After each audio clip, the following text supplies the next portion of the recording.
Hey everyone, Tim Schofield here, and Samsung has announced their latest phones, the S10, S10 Plus, but also another variant, the S10e.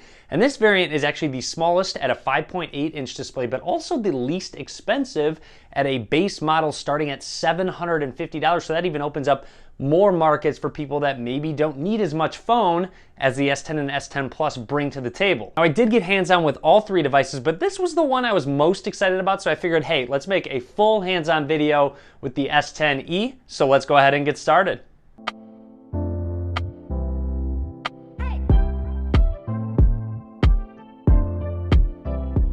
And here it is, the E version of the Galaxy S10. Turning it on, looks really good, and those are my initial impressions. Swiping down from the top reveals quickly that Infinity O display where they have the front-facing camera as a punch hole in the upper right-hand corner. Taking a close look at the bottom, thank you Samsung, still has a headphone jack, USB-C slot for charging, microphone, and one of the stereo speakers. On the right side, you have a power button which couples as the fingerprint scanner, so no in-display fingerprint scanner like the S10 and S10 Plus has. Still very convenient, not gonna lie there. Anyways, moving up to the top, microphone and expandable storage, micro SD card slot, so you can expand the storage on this phone with just a micro SD card. On the left side, you have your volume rockers and a dedicated Bixby button.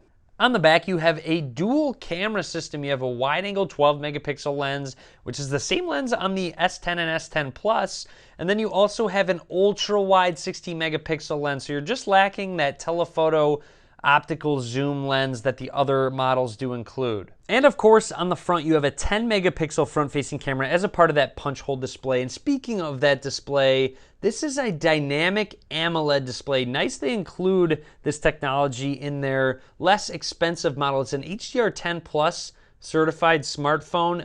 It just gives for brighter colors, better contrast ratio, deeper blacks, brighter whites, and of course, very minimal bezels on this flat display. Opening up the camera application, snapping a couple quick pictures, shutter speed's very quick. Of course, I'm gonna need some more time with this camera. Expect my full review coming very soon, so stay tuned. Maybe even a camera review, actually.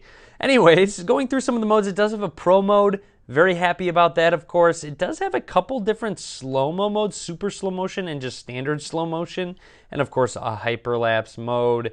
And then, jumping into settings, you do have Android 9 Pie on release, which does include Samsung's brand new One UI. More on that in just a second.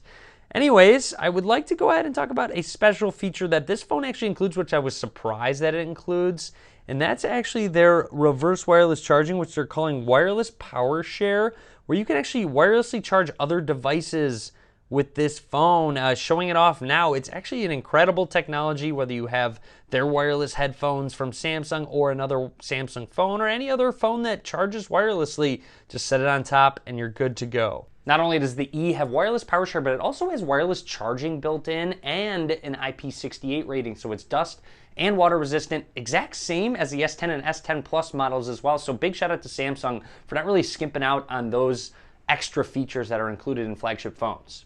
Of course, one of my favorite things about the One UI is the night mode, where it will darken all of your interface colors. Really good for strain on your eyes. I'm sure you've noticed that within YouTube, Mac OS, Windows. I'm sure dark mode is going to come to a lot of other OSs and softwares just in general, but it does look really good. It definitely helps with eye strain, especially late at night, maybe laying in bed. But overall, One UI adds a lot of useful features. With Android 9 introducing gestures, another feature of One UI and the way that Samsung has handled it is with more gestures down at the bottom. There's actually a few different icons.